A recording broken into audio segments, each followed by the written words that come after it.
my dear students, how are you all? I hope all are fine. Today I brought one more new interesting topic. Let's move on. Polynomial identities. Now we are going to learn just three polynomial identities. The first one is a plus b the whole square is equals to a square plus 2ab plus b square. Next one, a minus b the whole square is equals to a square minus 2ab plus b square. The third one, a square minus b square is equals to a plus b into a minus b. Now we are going to see how we can apply these formulas in the problem. So let's move on to the first one. 4x square plus 12xy plus 9y square. This is in form of any one of the following polynomial identity. Let's check with the short tricks. First check what are the two squares, so that you can understand easily which trick will be or which identity we are going to apply or suitable for this problem. 4x square can be written as 2x the whole square. 9y square can be written as 3y the whole square.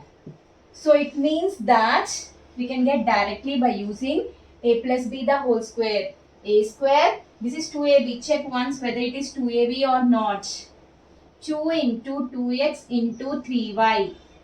2 2s are 4, 4 3s are 12, 12xy. So it is a square, it is 2ab, it is b square.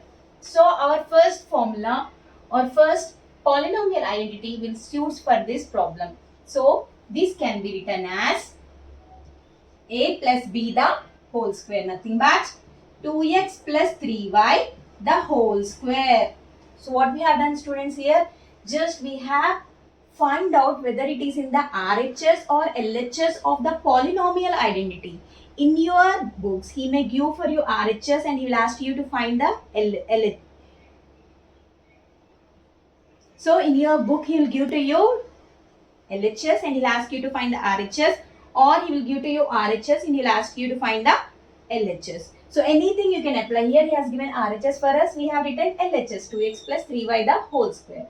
We'll check this also in the same format whether it is in the any square. So x square can be written as x the whole square. 25 can be written as 5 the whole square.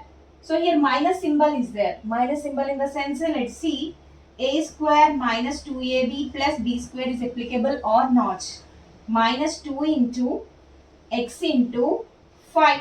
Yes, obviously it is suitable. So what is our next identity which we are using in the second problem? That is nothing other than a minus b the whole square. What is a? X. What is b? 5. So we are going to write it as x minus 5 the whole square.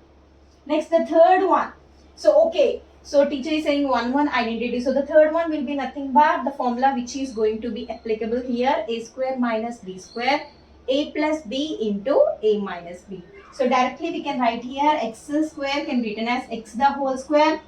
16 can be written as 4 the whole square. So a can be taken as x, b can be taken as 4. So a square minus b square in the sense x square minus 4 the whole square. So what we can write in the RHS? A plus b into a minus b. So what is that? X plus 4 into x minus 4. So you can easily substitute the values in the form of polynomial identity if you know the identities easily. They'll give you RHS values or they'll give to you LHS value and they'll say to you to find the other values. So these are the homework problems, students, so that today you can solve it by using these three polynomial identities. The first one is x square plus 12x plus 36. The second one, y square minus 16x plus 64. The last but not the least is 4z square minus 49. So it will be applicable in the three following polynomial identities. Try out. Thanks for watching.